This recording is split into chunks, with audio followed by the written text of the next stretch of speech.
All right, what's up, everybody? This is Alex once again after the hurricane with another episode of the EOT News Flash. This is episode 83. Why is this being printed? Because Shawn doesn't like this Ixalan set. There's parts that are okay. I'm not condemning all of it. It's more of a blanket statement than anything. More, I normally hate a lot of cards, and I'm hating more by percentage than normal. I'm a pessimist, and even me, I'm like, please, can I have something to be happy about? So you should be happy about this set. No, because nobody likes being a pessimist. It's just our job. It's like what we have to do for everyone else. It's the cross we bear. It's like all the kids getting excited about this like wannabe ooze dinosaur that has very restricted times you get to interact with their graveyard, and it's not a permanent counter. And so you're like, I don't know why y'all are excited. This card's pretty bad. But okay. This is the episode to bring Shawn back on. The Shawn where he's cooking me full on curmudgeon. I have coworkers who this week alone were like, man, I don't want to see you when you get old because you're real grumpy for being under 30. And I'm like, fair. I was like, it's just going to be a lot of the same of this, but now I'm also going to complain about being sore and achy and Luby's not opening early enough or something. Damn it. Gotta get that Jello fix, man. Shawn, can you at least get excited about the new Spell Pierce art? Yeah. Man, I love the old Spell Pierce art, bro. Like, don't get me wrong. I like all versions of Spell Pierce, but this the is new just art is cool. Another edition. Yeah, the new art is cool. I've been trying really hard to get excited, and there are things that are like cool and fun to brew with, but like, I mean, this set, it doesn't matter as long as we have Kaladesh around, so it's great. But let's talk about all these cards that people want to hear about. Yes, let's talk about everything else though. Yeah, let's start on a positive. We're all alive. Yeah, everything because we want to be alive. We want to run in the stream. Shawn's here. Steven's here tonight. Mr. Pierce himself. How are you guys doing tonight? After a little tirade right there. I'm good. I'm good. Steven, you're back from... Oh, go ahead. I was about to say, Steven's back from an international trip. Took a little vacation to get away from most American people and the hurricanes. How was that? Well, that wasn't what it was for. It was mainly to go knock a location off the bucket list. Steven doesn't understand geography. He's like, oh crap, hurricanes? I gotta fly away from Central Texas.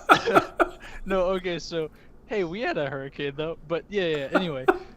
Lydia had to fly through Atlanta, so that was kind of funny whether or not she was going to be able to make it oh my gosh. In front of Irma and then after Irma. Unfortunately, it all worked out. You guys have really poor timing when it comes to natural disasters. Yeah, I guess so. Yeah, having lived through a hurricane now, I respect the danger and the raw power of them. Fortunately, my area was not hit all that badly, but just going down like a couple miles down the highway, holy cow. I mean...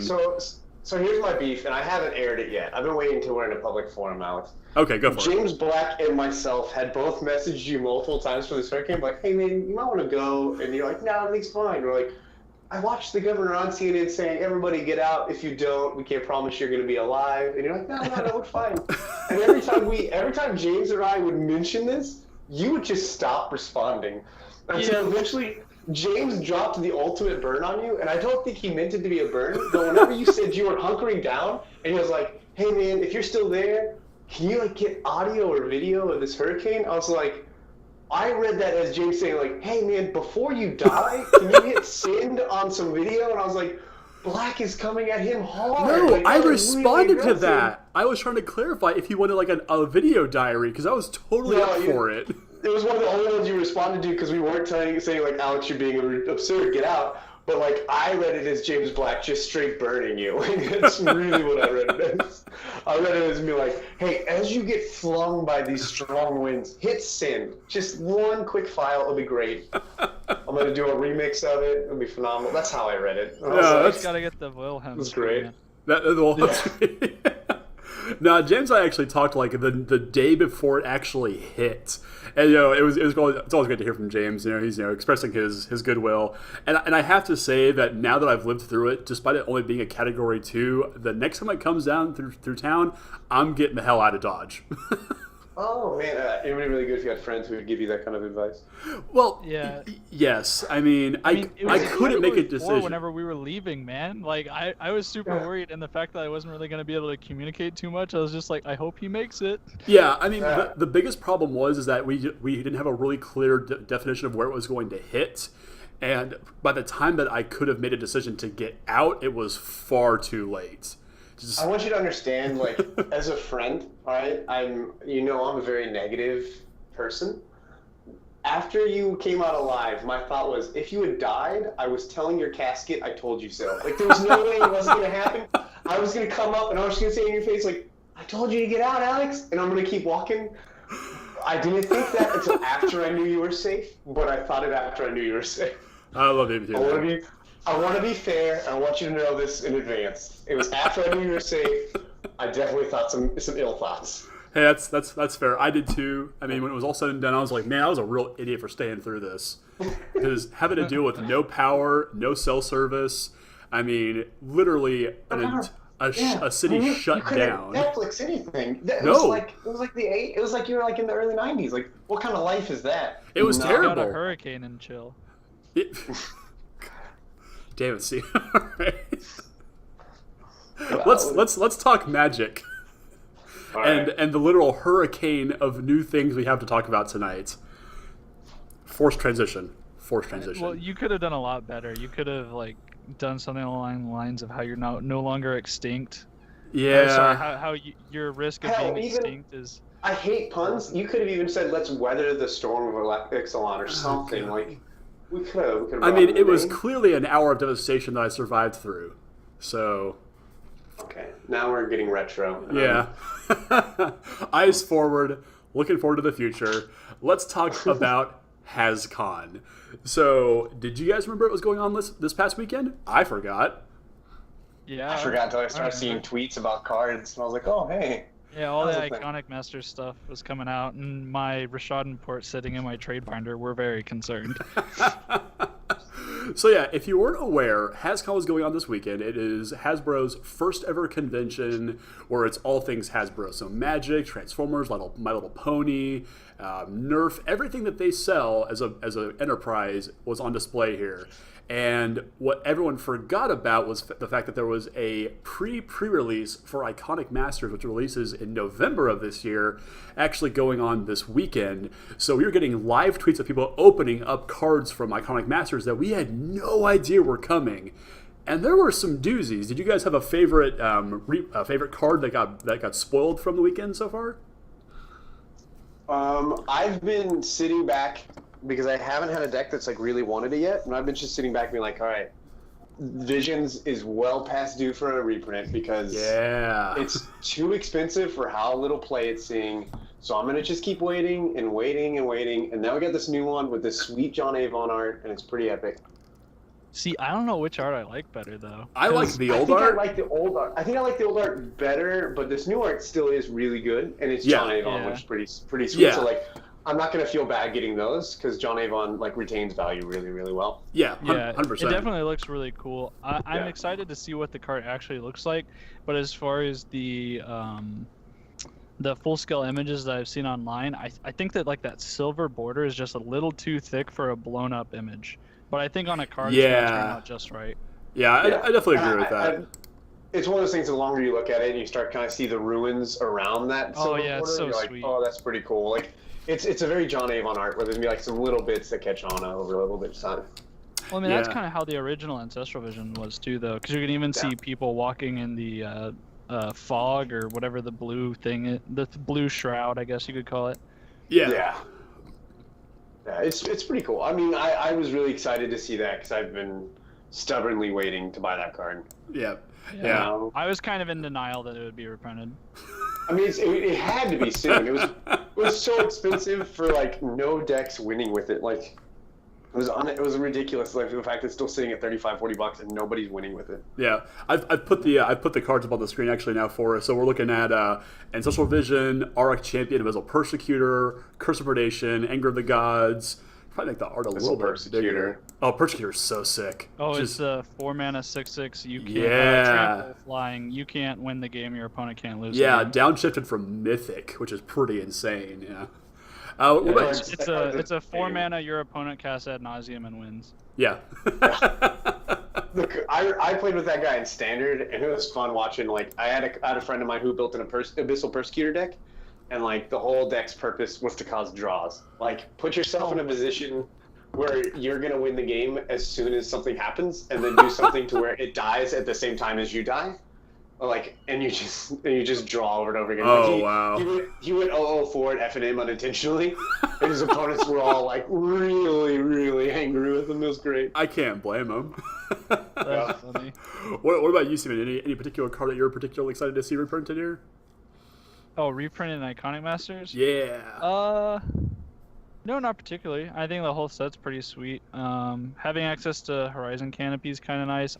Yeah. I don't know if I'm actually going to draft this set or do any of whatever the release events are going to be. Yeah. I'm kind of like on burnout from sets and traveling for GPs this year, so I'm not too concerned about getting cards. Yeah, I feel you there. Yeah, the one that I'm pretty stoked about, just seeing the reprint of, because I never thought I'd actually have the chance to own these. Freaking Mana Drain. Like, I wasn't who was expecting Mana Drain to show up in this set? Well, a lot of people, so in the MTG Finance area, they were expecting Mana Drain and Rashad Port to be in the set. Yeah. Because both of them were prime cards that weren't on the reserve list. And they were both, I guess you could say, due for a reprint as well. Yeah. So it's kind of nice that I fell on the fortunate side of the reprint, and my Rashad Ports didn't get hit. But they will be in M25, I'm pretty sure. Yeah, most likely, yeah. The Horizon Canopy and what's the Grove of the Burnwillows? Yeah, Grove of the like, Burnwillows is in too. Super needed. Like that was really good. Yeah. I kind of Like, wish there's Grove would a have lot of really needed cards. Yeah. It's cool they did Thoughtseize in Lauren art because Yes. the Lauren foil Thoughtseizes were $500. Oh, yeah. What's Lauren? Lorwyn. Whatever. Whatever. And you Yeah. wonder why I'm a mean, like, why I was going to brag to Alex's casket and why I'm a bitter person? Because I'm a dyslexic that people mock. Get out of here. Leave me alone. I'm sorry, my bad. The letters move around. That's that's okay. fine. That's okay. It's fine. Eventually, once you hate the world enough, nothing really upsets you anymore. You're like, this is fine. fair. Everything's Yeah. fine. Let's all just be assholes. This is great. Yeah. I don't feel so bad anymore about it. Yeah, I do love the fact that Wizards is literally trolling us again with the Kamigawa Dragons making a return. I know. I hate that. The arts look sweet, the ones that they updated. Yeah. But yeah, it's like, what are these doing here? Can you Well, just they're- put these in Commander products, please? Yeah, they're all brand new you arts. could just do Titans in those spots. Like, you Yeah, the could Titans just would do be better. Yeah. Yeah. But the problem is Titans couldn't be rares, I guess. Like, Yeah. dude, no, you know what would have been fun is I think the souls from that old core set. Oh, those would've been yeah. fire. Those would be Soul cool. of Yeah. Innistrad and all that stuff. Like, I think that would have probably been better. But they're not because- iconic enough. That's Was the that problem. Magic Origins? It was a set before. I think it was M15. What are you talking about? They're not iconic. They're the names of like a million of the most popular planes. Like, Yeah. they're as and iconic as we get. But it doesn't fit the theme of Innistrad, Zendikar, dragons and Rabbit- angels and sphinxes. Chandelar. Yeah. I mean, it's funny. I actually went through and did a count. There are 19 cards in this set that reference dragons or are dragons. And Iconic. Because we introduced that, Yeah. that Dragon's Commander deck. Yeah, so we we had the kinda Dragon's got Commander there. deck. We gotta Yeah, sell. gotta have that. So, now I do have to ask though for you guys. Now that we've seen this set, as a consumer of Magic products, is this a set and a product that you guys are interested in at all? Yeah, because like there's cards I need from it, but I don't buy boxes or packs very often unless I think they're going to be like a certain value. Yeah. Like I'll only like basically invest. So yes, it's something I'm interested in. No, I'm not going to be buying much of it. I will Yeah. do what I do with everything and buy the singles. Yeah, same here. I'll probably draft it once, but beyond that, not really interested in it. What about you, Steven? Are you interested at all in Iconic Masters? No, I'm probably not really gonna mess with it. I have the cards that I need for Legacy, and then as far as Modern goes, I have a group of friends who I can just borrow stuff from if needed. Yeah, very much in the same position. There's not really anything in this set that I'm in dire need of purchasing. So very much just kind of like, it's really interesting, and just kind of watch it pass by. Yeah. It's cool. There's some stuff I'll own from it. That's about it. Yeah. So yeah, that's Iconic Masters. If you haven't seen it already, go check out the entire full spoiler over on Mythic Spoiler. There's a lot of really cool cards in there, probably some cards that you forgot existed. And you're like, good to see it's coming back for reasons that are beyond me. So moving on from that, let's get the dragons off the screen. We also had a big reveal last Thursday when Wizards pulled the veil, the chain veil, if you will, off of Magic Digital. I hear you, Shawn. Before we can get in on what it is, can we talk about the veil that they pulled back and how stupid it was? Like, wait, what? They actually pulled back a veil on a like screen? Get out. No, I'm legitimately curious. I was in Italy. I did not get to see this. No. They just did like a live. They did like a live stream of it where they were like showing gameplay and talking about it. Yeah. I didn't get to watch it because, like the majority of Magic players, I have a job and a normal time it was zone. 3 in the afternoon. It was 3 o'clock in the afternoon. If you take the majority of Magic players, there's people who work odd jobs like in retail and stuff like that. Yeah. But if you take the majority of Magic players, I would say a large percentage of them have normal 9-to-5 jobs or are students. So that means that a large number of these people are not able to tune in for your release stream that you put in the middle of the day. Like, I did not... I remember people making fun of that, and like they were actually tweeting at Wizards like, what are you thinking? Like, why are you doing this now instead of like on the weekend or at night? Yes. I guarantee you they just didn't even think about it. They're just like, oh yeah, no, this is when we're at work. Yeah. But so is everyone else. Yeah. It was a European reveal, clearly, because it was 9 and 10 p.m. over there. So there you go. That's what it was. Yeah. So what it was. So for any Magic players who took a trip to Europe at the time, Steven, they could have hit big, and then it turns out they didn't even watch it, Steven. Yeah. They did it for you, and you didn't take advantage of it. Thanks, Steven. You're so selfish. The Wi-Fi connection in the places we stayed was not strong enough to watch video or really do anything. I'm hearing a lot of excuses right now, and not a whole lot of action plan here. Yeah, you're right. I'm sorry. I am really disappointed, but Watson does this for you, and you just smirk at it. So what it is, it's the very first part of Magic Digital Next, and it's Magic Arena. Which, if you looked at it, I would not be mad at you for thinking, oh, it's just Hearthstone or it's Eternal, because careful with that. People tell me that Wizards would never steal design or ideas from the company. Never do that. That doesn't Dinosaur set. That doesn't happen in every single intellectual property is theft. That doesn't happen in every field. Movies, music, everything. Definitely not Wizards. Wizards. Never. Every TV show, every book is just one of 3 stories. So. Yes. Yeah. This is true. Yes, but it's Magic Arenas. It's basically what is going to be replacing Magic Duels, possibly Magic Online. It's basically fully digitalized Magic. And it looks cool as hell. Have you guys gotten to watch any of the stream? Any thoughts from it in general, or of course you haven't watched? I've watched some of the video, and I've watched and I've read a lot of the articles and looked at a lot of the pictures, and there's other games that look similar, and I'm sure that Hearthstone, years ago stole this idea from Wizards in advance. But there's no way Wizards was planning this that far back. No, I'm being facetious. I'm being very facetious. And all the people who somebody made a post about that, and everybody lit into them about how Wizards would never do that, and I'm like, guys, come on, Wizards has done enough to where we do not need this kind of brand loyalty. No, but it looks just like Eternal and Hearthstone, but from a 20-degree tilt down. Yeah. It's basically the exact same thing. It looks really cool. Visually, it's a lot more entertaining than Magic Online. Yes. From the sound of it, their hope is to increase the speeds of games to where, because that's a big complaint of why Magic is not a very popular esport, is because there's so much text, there's so little movement and so little pictures and so little entertainment, and then games go forever because your opponents have 25 minutes and you have 25 minutes, and so it takes forever. And so the hope is that, like, similar to Hearthstone, they haven't said how it would work that I've seen, at least not in the video I watched, but it would increase the speed of play. Yeah, which is definitely a good thing.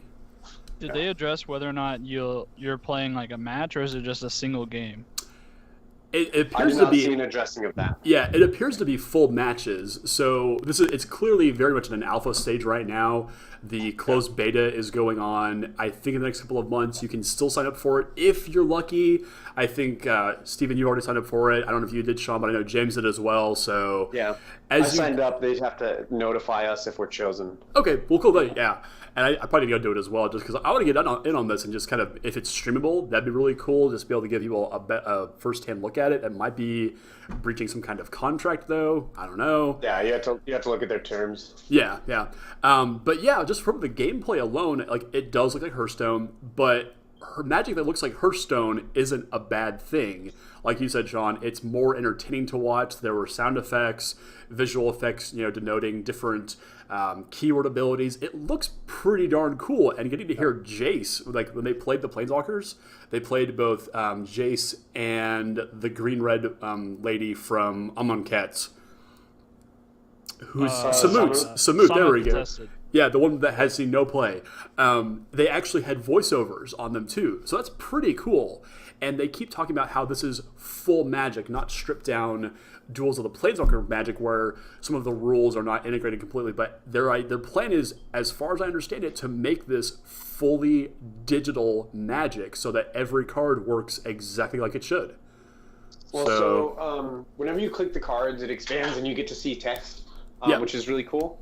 My understanding from the reading is it will support Standard moving forward, and Magic Online would stay supporting Modern, Legacy, and Vintage. Oh, interesting. Which is really strange, because that really curtails all the grinders. Yeah. Well, so here's this is the reason why I think it's bad, for as overall, like if that's the route it goes, is because I think my first thought of it was the reason it needed to cut Modern, Legacy, and Vintage. It's because if you're trying to make it where it has a relatively fast clock and things move pretty quickly and there's not a lot of complication, like you can't have a card with the text box the size of Doomsday and the things you have to do to resolve the card in the level of Doomsday. Or anything with Storm on it. Yeah. Anything with Storm, anything with like really heavy graveyard interactions, anything with like really heavy hand interactions. Yeah, a lot of instant speed interactions, things like that. This new design is very much favorable for the sorcery combat-based Magic that Magic has moved into. But it is not very good for heavily complicated, intensive sequencing spell-based decks in older formats. Mm-hmm. And so the problem with that, in my perspective, and the concern I have is, because it doesn't look like something that would withstand cards with complexity like Doomsday, then it will restrict what they can print moving forward in Standard sets. Because they have to constantly assess the complexity of a card. Like, how are we going to put this on Arena? Because Arena has to have all of their Standard cards. So if a Standard card pops up, we got to be like, okay, well, can I actually do this in Arena and it not take an hour? And if the answer is no, like, the most complex cards you can get in Hearthstone would be like your Yogg effects in Arena. But Yogg is Sauron. Yeah, and his complexity is based on randomness, which is not a Magic attribute. Yeah. So like, you can't have complexity that has any decision tree. Yes, but not Modern Magic, baby. So you can't have like high levels of complexity within the design if you really want to have this streamlined, fast, efficient, reduced text version of a game, because you can't have turns where you have to like think through your sequencing on like a combo deck. So card printing is real tough. Infinite combos are going to be basically impossible. Yeah. Yep. I didn't even think about that. Good. So whenever they print the next one, it won't matter because we'll all be playing on Magic Arena. Well, yeah. But actually, one of the interesting things though is like it might actually help in R&D, because when they plug all these cards into Magic Arena, it will catch problems. It'll also hopefully make, in theory, the like cup half full. Standard moving forward might have less tournaments that take forever because of people going to time, because they're going to be designing cards with the basis of not taking full rounds. because they want it to all be that's an streamlined and interesting fast and point. efficient. Yeah. So, But and that also in that explains their sense, big like push Magic for. loses some of its complexity, right? It does. No, and that's the concern of like, can Magic survive it? It does explain a lot of like Magic's recent push for like an Ixalan, what we're gonna look at, like the legendary enchantments, and we have vehicles, and like the push for permanent effects as opposed to spell effects. Yes. Because it'll look a lot nicer whenever these things are on the board than whenever they're just randomly popping out of people's hands. Yeah. So it's got some positives, but I do worry it's gonna muddy down standard to where standard is just not enjoyable. Especially for the entry rate that you have to pay for a GP if it's all like super simple cards, and because that makes whenever cards are too simple, it becomes very draw dependent as opposed to strong play and deck building. And whenever it becomes really draw dependent, it's like, what do I want to pay $70 for a GP? Nope. I mean, and it puts into if this truly is, and we can get into this once it actually releases and we're able to look at the full impact. If this truly is the death of paper Magic, what the GP circuit will look like, the Pro circuit for that matter, will be a very different place, I think, moving forward. But let's not look at that right now. I think this is the transition Magic needs to become an esport, because it's going to be on a platform that is going to be more entertaining for people who are just tuning in. You're going to have faster gameplay, so while the commentators might not be able to go to the in-depth lines of what routes people are taking, they can be like, oh look, they're most likely going to do this because it's the most efficient thing to do now, so you set up for this later, and the decks are going to be a little bit more cut and dry, so you're not going to have the expansive, they could Thoughtseize, take this, prepare for this step of the game, do yada yada yada. Like, you're just not going to see those effects because, like how Shawn and you were saying, the complexity of the game is going to go down a little bit, and the time it takes to actually go through something is going to be lowered, which is going to be interesting too, because if the GP circuits and stuff actually kind of dwindle, like I think the only thing that GPs would be around for would be for like your modern, legacy, and then your eternal weekends. So it'd be kind of interesting to see where the focus of the formats go. Like if Arena picks up standard completely and you just have online tournaments, or whether or not you have everything inclusive as it is currently. Yeah, I don't think it'll erase paper Magic, but I definitely think like it could actually improve paper Magic because you can get more games in. So like our commentators at live events will probably have seen more things throughout the week of getting ready for the tournament because games go so much faster. Yeah. As someone who teaches, I'm looking at possibly starting a master's program soon. I've picked up like 4 extra positions in my district to try to like improve my resume. My time is really tight, so I enjoy streaming, but I haven't streamed in a while. Because whenever you commit to stream, you commit to like 3 to 4 hours of sitting in front of the computer, and that's just not as viable. I've actually can pick up and record Hearthstone matches just left and right, especially because I can access it from my phone. And so if Arena is as simple as Hearthstone, like now we can start playing competitive Magic from our phones. It's less likely that I play Hearthstone. I could see myself eventually deleting Hearthstone if I can still get the complexity of Magic that's there.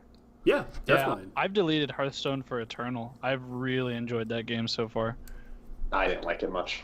Yeah, not a huge fan. It was fun for a weekend, but beyond that, I didn't think it looked fleshed out visually. Like it just looked like it was still in the development stage visually, and so I couldn't really get behind it. Yeah, that's okay. That's fair, I guess. I think the cards and the like interactions are pretty unique. Yeah, no, that part was definitely cool. I got so bored looking at it that I was like, I'll just play Hearthstone. Yeah, there was a visual appeal that I was liking as well, Shawn. But yeah, I think we'll be able to really dig into the full impact of Arena once it actually launches, whenever that is, and then we can kind of see if it is is it the death of paper Magic? Is it a new revival? Is it just the massive revolution that Magic needs? I have no idea, but definitely I would recommend going and watching the video that they streamed over the week from this week already, and just kind of checking it out again, see what you think about it. Keep in mind whenever we say like the death of paper Magic, that's probably like 4 to 6 years down the line. Oh yeah, like that's very. It's gonna take a while for the MTG Arena to actually like take hold, and there's no way that it's gonna have the explosiveness that Hearthstone has seen, or like think of like how Pokemon Go like swept everyone real quick and then just died off. Yeah. Like there's a big possibility that MTG Arena could just do that. and I think that'd be unfortunate.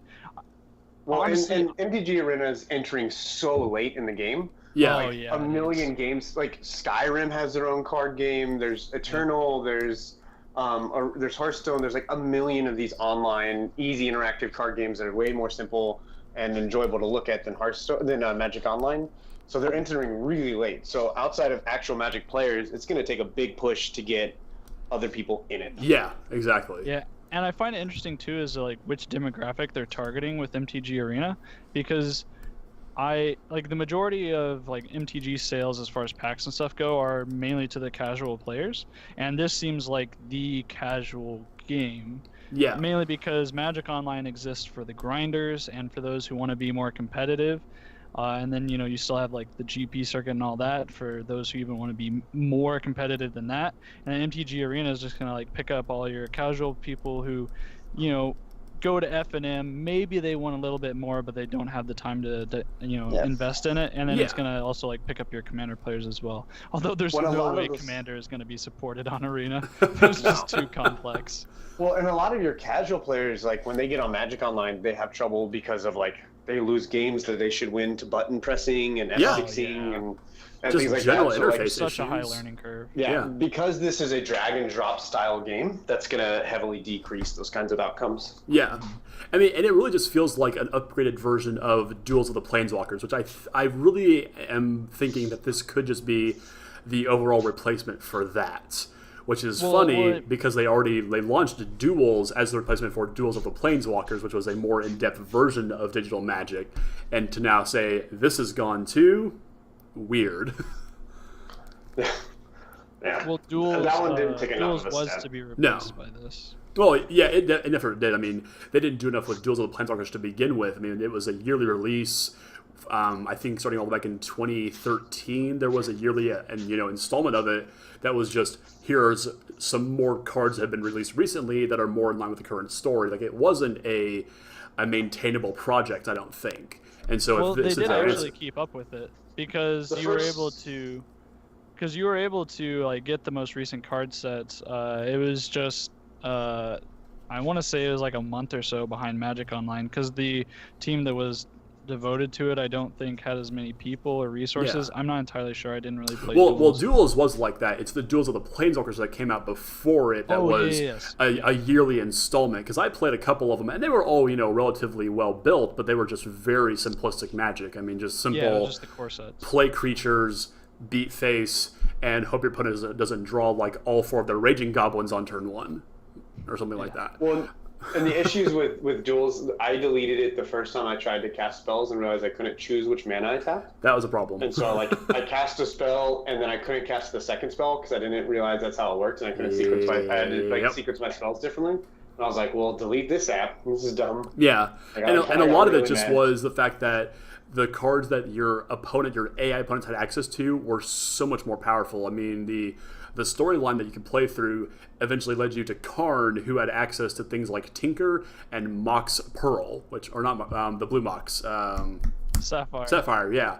To like tinker out a Blightsteel Colossus on turn 1. And I'm like, that's not fair. That's funny. I do that in Vintage against Sharks all day. That's Vintage, not digital Timmy Magic that you play on your Xbox. I'm sorry, that's just not what this is for. They were just peeling off that Band-Aid before someone dove in. That's not a Band-Aid. That's taking off the whole damn leg. That's definitely fair. Kind of experience that in PUBG right now. Getting used to the game is so hard. The learning curve is very high. And I enjoy shooters too. Hey, there you go. But we'll definitely dig into more Arena as the coming months have pass us, and once we see the full release come and go, we'll be able to take a full look into what exactly it's going to do to Magic. Maybe it's a good thing, maybe it's not. Who knows? But I do know something. The Ixalan pre-release is next weekend. The full set gets spoiled tomorrow. Are you guys excited for Ixalan? I know Shawn's not. So, Steven, the question to you then. I mean, no, I'm still semi-excited. Just not as much right now. I'm more worried than anything because I'm going to have 2 weeks to prepare for this SEG. Oh. Like once tomorrow happens, so I'm going to work tomorrow. Then I'm flying to Lubbock to hang out with some buddies and go to a PPTQ. And like the entirety of the week is going to be dedicated to, okay, what are we playing at the SCG? And also let's like play some board games and have fun. Wait, you're not dedicating your entire time to Magic? What kind of grinder are you, Stephen? God. Well, I mean, you gotta relax, right? What? There are No. other things You in eat, Magic in this sleep, world. and drink Magic. God. No, it's eat, I mean, I sleep, feel and like- play RuneScape, man. Come on. I feel like the SCG looks very simple. The metagame is not going to be very complicated. Yeah. Okay. Well, let's go there then, Shawn. Metagame predictions. You know, we're 100 cards short of the entire set, but the rares and the mythics are all spoiled. What are you thinking, kind of going into this first week of Ixalan Standard coming up very, very soon? Well, so we're in a unique situation where we're not unique. It's a pretty old situation. Our standard decks are tried by fire already. Yep. And they are coming from one of the most powerful sets printed in a long time out of Kaladesh. So Ixalan does not look like it's going to be making much of an impact. No. The only impacts we're really getting are a few more hate cards for some of the like more fringe like combo-y broken strategies. Mm-hmm. But I don't think dinosaurs or pirates or vampires are really have the tools to surpass what Kaladesh gives us in those same archetypes. Yep. Of like aggro and mid-range and control lists. Yep. So our format looks very heavily just teamer-based energy decks, green-black energy decks. Mono-red is still probably the best deck.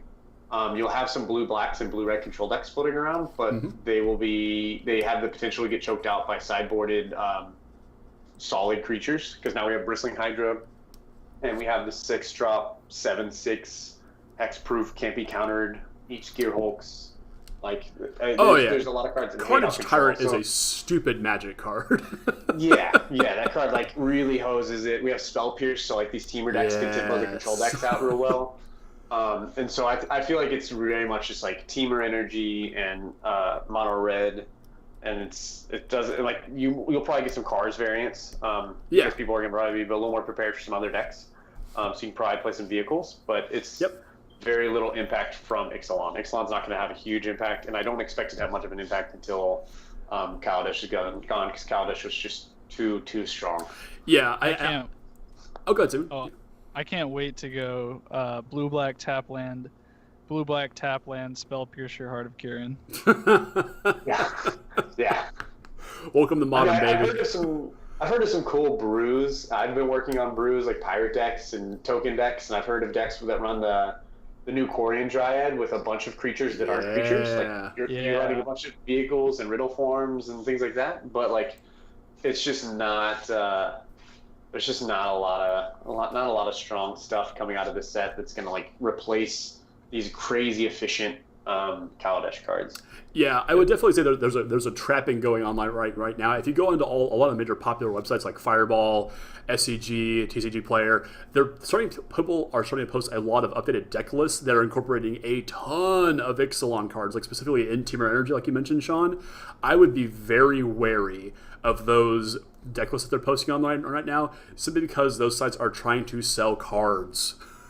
And the pre-sales, I would venture to say the pre-sales for this set are probably really low. Yeah, so don't buy into the how hype. good Kaladesh is, the cards are very, very, very weak in my opinion overall. Like a lot of the Explorer cards, the mechanic is really slow. It's not very advantageous, and they're put on really weak bodies unless things go certain ways. Yep. And so like a lot of the cards just aren't very good. Like, so do I want to play Dinosaurs, which is a mid-range aggressive deck, or do I want to play Energy, which is a faster, better spelled, better mana mid-range aggressive deck? Yeah.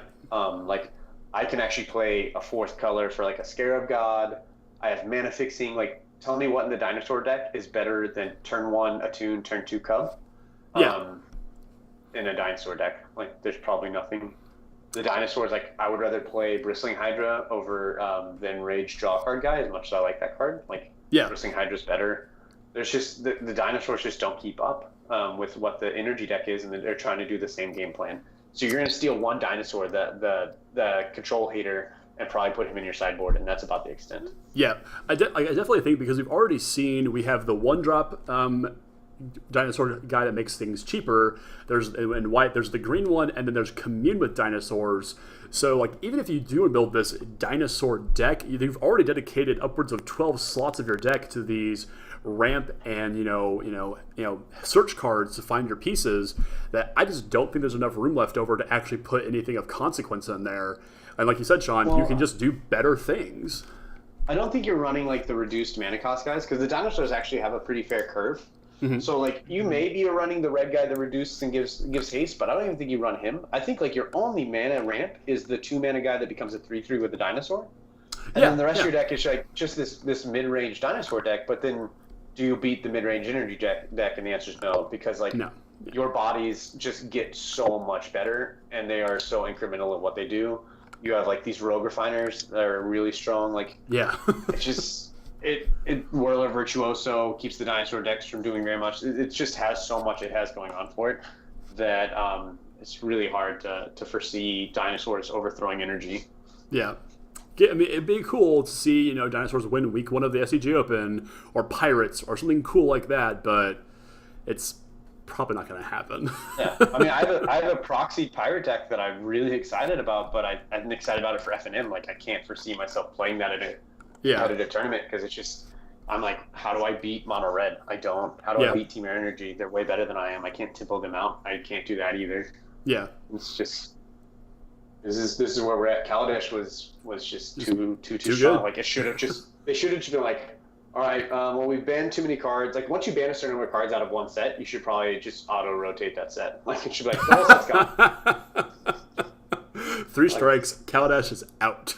So what would you do? Just have Shadows take Kaladesh's spot?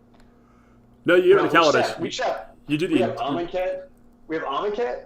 We have Amonkhet. We have what is this other one? Our Station? Ixalan. So you should have Amonkhet, Ixalan, and then you choose like an old set that never got enough play, and you're like champions. Like just a lottery system. We put champions back into print run. Oh my god. Like, that's probably healthier for the format than keeping Kaladesh around. Hey guys, New Phyrexia is back in the format. Play Batterskull this weekend. Can we just get Theros back? I think that'd actually be kind of fun. No. Hell no. We're not getting Thoughtseize back. Get out of here. Green Merchant and Asphodel. RTR block. There we go. Just put RTR block. And we start Sixers running all day long. With Spell Pierce in the format? Oh. No. And then you get your Sixes Rev Spell Pierce. Like honestly, we should. It should be a situation where Kaladesh is just too good across the board.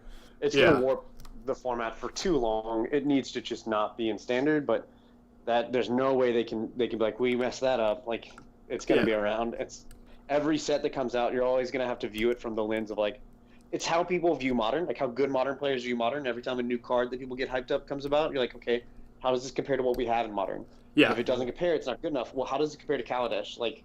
If it doesn't compare, it's not good enough, and that's not good for sales. Yeah, like Opt being reprinted in this set is really, really cool. And I must have spent, I don't know how many hours arguing with you guys and my other friends, we talk about with Magic Online, talking about, is Opt good enough for Modern? And the answer was a resounding maybe. Like, you can run it in some spots. You won't replace Serum Visions. If you run more than 4 Serum Visions, you can replace, like, some Sleight of Hands if you're a mid-range deck. Yeah. But if you're like a combo deck, you're not going to replace Sleight of Hands. You see 2 cards. Like, the upside, cup half full. Ixalan is really, really a poor set in comparison to Kaladesh, and that makes me happy because it's the first time I've seen Magic go, okay, we are way too out of control, and instead of going over top of that, like hold my beer, like we're like, we got to go underneath. Let's rein it in. We need to stay in and do some of our homework because we're flunking out of college kind of night. Like we're like. Too many parties. We got to rein it back in a little bit, and so it's cool to see him do that. As much as it's disappointing for a spoiler season, I'm hoping it means that we're like going to get back under control a little bit. Yeah, there's a really great article over on MTG Goldfish that Saffron Olive posted. I think it was either this week or last week. That is literally titled "The Return of Magic," and it talks about what Magic has been for a while with these crazy over-the-top mythics, these Emrakul's and these Saheeli Rai combos, and just not having the answers available to us. And we're already seeing that this set alone has, hosers for, they're relatively narrow hosers, but we have Graveyard Hate, multiple versions of that. We've got Pithing Needle, 2.0 in the format now. And to shift back to good answers for good threats is where Magic needs to be, especially for Standard. I mean, there's a reason that I haven't played Standard in a long time. It's because it's been such a degenerate format, and nobody wants to play that, I don't think. I mean, I think this small really bit strong, but I think this small bit of Standard since Hour of Devastation has been actually pretty good. Yeah, it definitely has. But you think back to the past couple of years. When was the last time that Standard was, and take a minute to think about this, truly great? I would say this last bit has been really good, but it's taken how many bans and how many sets to get good. Right. And so look at all the cards we have, all the bans we've done, and finally we strung together 2 months of decent Magic. I think this was the potential that this year had, but it just got hidden. Yeah. So think about before now then. Some mistakes. Yeah. So if you discounting these last 2 months before now, when was the last time that Standard was truly great? It's probably the RTR Theros. Yeah. As much as people villainize Mono Black, there was Blue-White Control. There's Mono Red. There's Mono Blue. Mono Black, and then you had Green-White Devotion later. Yeah. Yeah. You had Devotion later. You had other options. Yeah. And you could make things that could compete. I built a Mono Red list that played out very similar to Mono Black, but I used Fnatic or Mogus. Yeah. So that format was pretty good, but the thing is that came off of a very well designed, very strong, but not over the top set in RTR. Yeah. The RTR block. Kaladesh is also a very powerful set, but in a different scope. Not that it's well designed, that it's just too good. Yeah. So they tested too many new concepts and made them all too effective. So it just didn't pan out. I just Standard. I don't think it's necessarily the mythics were bad. Saheeli Rai was trash unless you had Cat. It's that our R&D department wasn't great. We didn't have great answers, and Kaladesh is just too strong. Yeah, and you gotta look at it too as we had two completely upending mechanics introduced. We had energy and vehicles.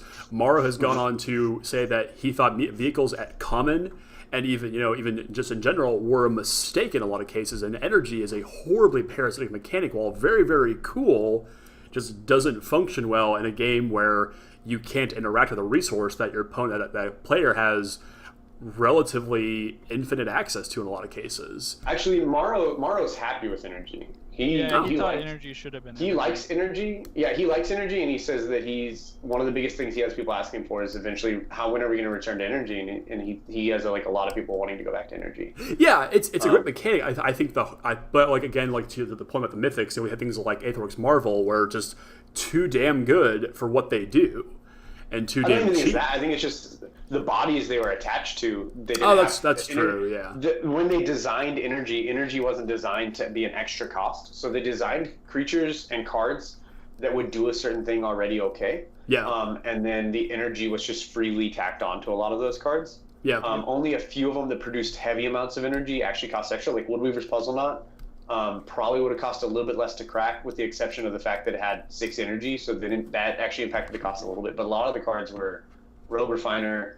That's not an insane card without the energy. That's not I wouldn't be surprised to see that card without energy. Yeah. Exact same CMC, exact same body. Oh yeah, it's a good card. Yeah. Even Roller Virtuoso, just bringing in a 1/1 flyer with it, Yeah. We saw that in Origins. Origins. A card. Yeah. Yeah, and we also have to take. Yeah, we have to take into account again, and we've made this point. I can't count how many times before that Kaladesh was never supposed to be played alongside Battle for Zendikar, which is why we had the problems with Emrakul and Ulamog. No, that was Amonkhet. Well, was it? Amonkhet wasn't supposed to be played with Battle for Zendikar. Yeah, because it was the spring set that was supposed to be. Oh yeah, because Amonkhet would have pushed out Battle for Zendikar instead of the way that we had it. But yeah, so we should have never really had but a couple of months of these energy decks, going crazy. That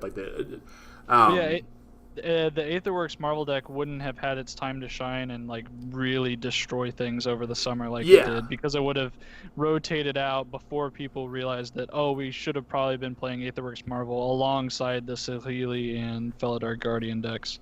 Yeah. So It was just like how Mono Black Devotion and Packrat, like that deck like showed the power level of Packrat when we probably should have been playing with Packrat from the get-go. Yeah. Yeah. Yeah. So, yeah, it's interesting, and I really hope that this is, because to me, Ixalan is a very well designed set. Just from what we've seen so far, it looks like all the pieces are here for a really cool, iconic set of Magic to play with. And Shawn, I think you're absolutely right. November. Yes, it's Okay, I just want to clarify. Yeah, Ixalan comes out this month. Iconic comes out in November. I'm just saying that it has the makings of an iconic set of Magic cards. But I think Shawn's absolutely right. It has to live in the shadow of Kaladesh, and that's really unfortunate. So it's like bringing a knife to a gunfight. It's hopefully a step in the right direction. It's hopefully a step into the direction of like, our cards are not backbreaking, where you're going to want to find synergies in your decks. Like, you're going to want to find good cards. Like, we don't, I mean, even, there's not even a Glory Bringer, really. So, like, there's not. We have, or Gideon. Like, we don't have, like, something stupid. Yeah. And you're going to want synergies. And the thing is, Kaladesh, like, Energy is a synergistic deck, but because it fixes its own mana, it's a synergistic deck that does whatever the hell it wants to. Yep. And vehicles are just good in basically anything because they're just equipments that get haste. And so, like, now we have a set where it's like, you're going to actually have to find ways to make things click and tick, and if your opponents disrupt that synergy, the games go a little bit longer and things don't get ended as fast. So you just going to have to weather the Kaladesh impact, and once it's gone, then hopefully this is the direction Magic's going, as much as it's not as fun to look at. Yeah. And it might be. You never know. I mean, with the changes to the Planeswalkers and the legendary status on those, we could be in for some really interesting and dynamic games of Magic, or it could be a complete train wreck. I really hope I do like that they said that. That would be cool. I do like that they said, like, maybe he shows up and he's the one who shatters like this barricade because he's so ridiculous. Wait, who is? But I do Garuk. Oh, yeah, because like since the Planeswalkers can't escape Ixalan, it's like Garuk could have easily found his way here as the hunter, and it's cool because he could easily be the hunted among all the dinosaurs. Or there, go on this thought train for a minute. He tames the dinosaurs, and then Garuk is riding a dinosaur in his new Planeswalker card. I mean, I'm fairly certain that would be what would happen. He's not getting hunted. The guy as an animal. Yeah, I know, but I'm just like saying, like, the tables are turned for a little bit. Like, Planeswalks here doesn't realize what's going on because he's still kind of mind screwed by the Chain Veil. And but I could actually see this being like his field of like calm, like being on this plane is what calms him back down. And it could be that the barrier that's keeping the Planeswalkers from leaving could break the effect of the Chain Veil. Oh yeah. Yeah, and I do think it kind of is interesting and like a little disappointing and a little bit cool that like we just said we're going to stop printing so much of the Gatewatch in conjunction. So we just changed our Planeswalker rule, and we're probably less likely to have multiple Planeswalkers with the same name in the same standards format. But so that's kind of interesting. So there's a theory going around right now that the reason they're changing this now is to get us used to it, because with the return to Dominaria, which has been confirmed now, that since you've got potentially multiple timelines being in action here, we're going to see the same Planeswalkers with different versions printed in those sets. So it'll be important to be able to have both of them on the play at the same time. Yeah, I mean, flavor-wise, I didn't like the set. Yeah, let's do that. I mean, flavor-wise, I didn't like the legendary creature change, and I don't like the Planeswalker change. Gameplay-wise, I mean, it's a cool new angle, so that's fine. Yeah. I mean, I'm looking forward to playing two Jaces in my decks from now on. Yeah. If only. But, yeah. So, coming up very, very soon, Ixalan coming to a store near you. I'm ready for pre-releases. I'm going to be doing 2-headed giant pre-releases because my girlfriend wants to play Magic, and I'm like, okay, not complaining. Yeah, if they're farming one, Mary actually was talking about doing one again, so I might be doing that. Yeah, super excited for that, and just to have to explain how cool dinosaurs are to her should not take a whole lot of effort, I don't think. Then you're gonna open vampires. Yeah, probably, but they're conquistador vampires, and that's kind of sweet too. Oh, that's fair. Yeah. But you can't invite anyone to the darn party. It's such a naming fail. Gosh dang it. But the thing is, like, in limited, the dinosaurs are so much stronger than Yes, they anything else are. in It's Limited. insane. Because it's so hard to put together synergy. So in limited, like, you just typically are looking like, what's the best aggressively costed fat things? I want those. That's dinosaurs. It's just the dinosaurs, yeah. Yeah, beating dinosaurs is going to be really hard to do in limited with any other deck. Yeah, so it's literally you build a dinosaur deck and then literally whatever else the hell your pool can support for your second deck and to the giant. That's my plan at least. Yeah. I really hope that they have a land before times reference somewhere in here. I don't think they have so far on these dinosaurs, but I'm still holding out for it. I wouldn't be mad about that. I would not be mad about that at all. And Just give me a small little dinosaur named Littlefoot, and we're golden. Okay. Steven is a simple man to please. That's all there is to it. That is true. 3 mana, 1/3 double strikers with trample. That's all I need. What? Is that a card in this set? No. It's Oh. Prophetic Planespeaker. Oh, that's right. Yeah. Ugh, that card. Anyway, so yeah. So I'll be doing, and maybe if you guys want to jump in on help me out with this one, I'll be working on the full set review for Limited here in the next couple of days. So be on the lookout for that to prep you for your Ixalan pre-releases of any flavor that you choose. And yeah, I am super excited to see the rest of the set go live tomorrow. And of course, play with it because Magic cards are fun to play with and they're brand new. So yeah, and there's a couple cool ones. It's just not as powerful as what we've come accustomed to in recent year or two. Yeah, and that's okay. Change is good. I just want to find the treasure.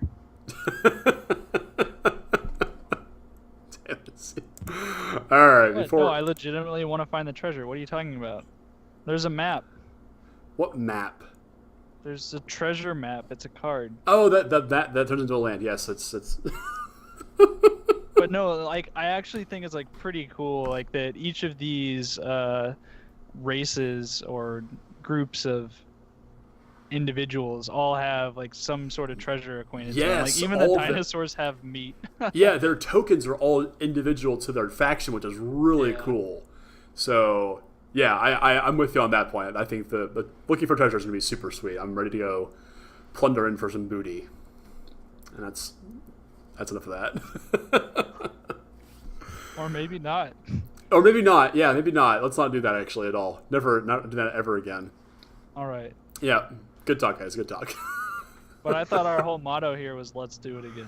We might just have to then. We're gonna have to make some Yeah. hard. We're gonna have to make some hard life choices to be when we're pirates, Steven, and it's gonna be a wild ride for sure.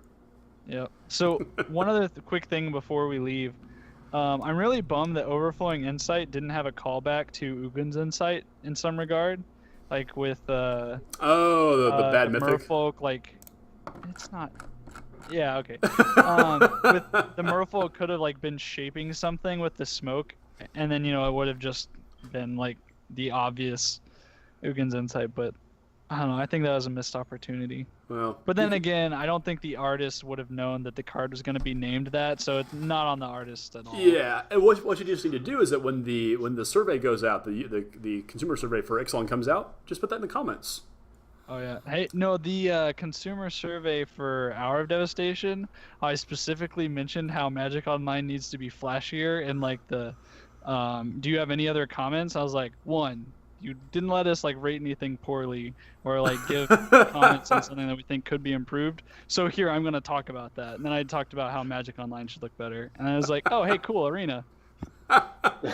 So Steven is the reason we have the arena. Thank you, Steven. No. No, It was just take. a Don't fortunate say thank you yet. Don't say thank you yet. yeah, exactly. Like I'm not entirely sure how I feel about Arena yet. I Yeah. think it's cool, but You don't want that under conscience as- just yet.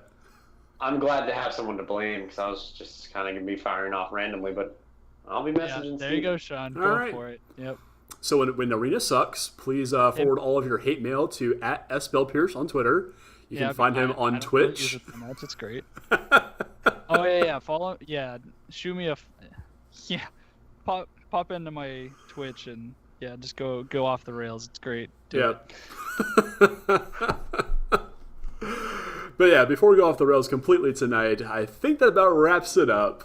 Big thanks to both Shawn and Steven for joining us again, weathering the storm. Glad to be back talking about Magic again. Hurricanes are not fun to live through, but... Man, you have missed the easiest pun. Like, is right there at the top of Mythic Spoiler, and you just have not grasped it yet. It was nice to have the Rowdy Crew back again. Oh, God. No, you never did it. I wasn't gonna leave the episode without that. I'm looking for some more cunning castaways personally, but that's just me. Yeah, sure. So as Shawn's always, over here hoping our access gets improved.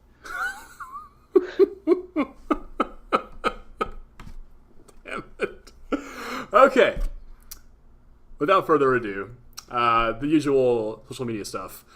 Twitter, Facebook, EOT Newsflash. Check out Steven and Shawn over at Busted Sleeves and S. Pierce over on Twitch and Twitter as well. I'm going to be trying to doing some streaming in the next week or so. I'm going to have some free time, hopefully this weekend, to do something. But yeah, should be fun. So make sure to check us out over there. Like and subscribe, all that good stuff over on YouTube as well. EOT Newsflash, Gmail, EOTNewsflash@gmail.com. And yeah. Shawn, do you want to say the line tonight? No, I'm good. I don't say the line. Too much pressure. I don't want any part of it. Okay, that's fair. That is fair. All right. Steven, take it away. Well, I guess we're just gonna have to do it again. Yep. Next week. Good night, everybody. Thanks for listening.